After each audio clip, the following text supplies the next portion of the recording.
Hi! You're stamping and having a good time when suddenly you notice that the color isn't quite as vibrant as it used to be. Your ink pad's starting to get dry, so it's time to get out the ink refill. The question is, how much do you add to an ink pad?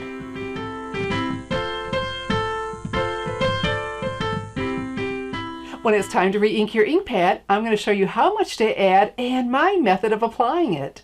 I'm Shelley Godbee, the owner and CEO of Stamping Smiles, and for 18 years I've been teaching others how to create their own hand-stamped smiles. I'm also going to show you my tip on what to do if you add just a bit too much. Ink refills revitalize and extend the life of your ink pads. I often get the question, how much to add to an ink pad? Well, let me start with a little story.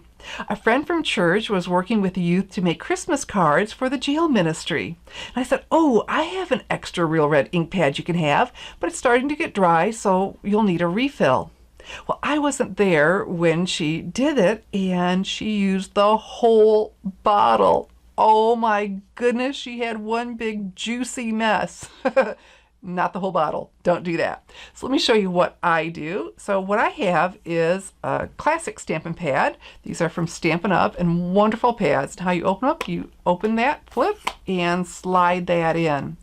And so everyone probably has their own method. I'm sharing with you mine. So I've got the ink refill of the same color. So we've got the Highland Heather ink pad and the Highland Heather refill. So I just squeeze and go back and forth.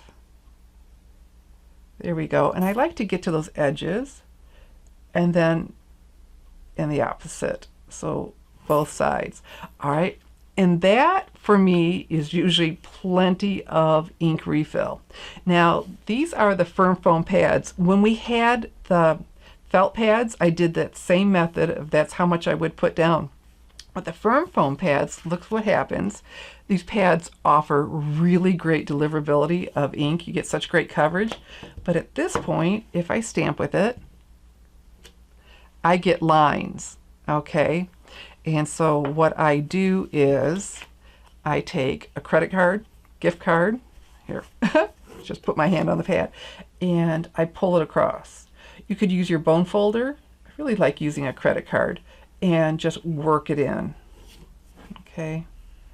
So then we just need to wipe off any excess on there. And I do like to let it sit and soak in a bit, but to save time, we should get a better image this time. Let me stamp off because we'll still have some of that on there. There we go.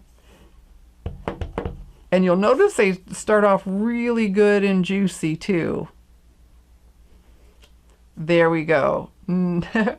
That is worked out of there, those lines. Like I said, I leave it like this to let it soak down for a while because this is a little bit dark.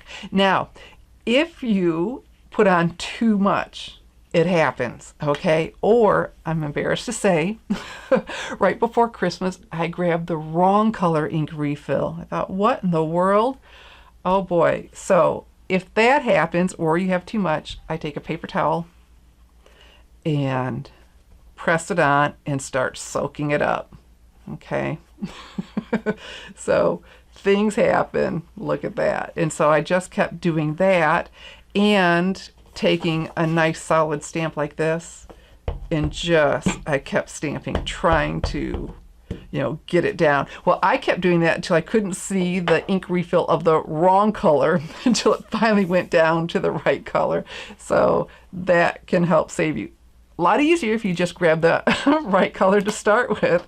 So there we go, we push, and we are ready to stamp and stamp and stamp again. And you can see it didn't take very much, but boy, do I have a lot of color. And so it's a lot easier to add color than to take it away. So start, you know, with a little bit and then add, or you'll be doing something like this. Now you know how much to add when re-inking your ink pad. And remember, it's always a lot easier to add it than it is to take it away. And if you'd like more of my stamping tips, well, I invite you to subscribe to the Stampers Insider.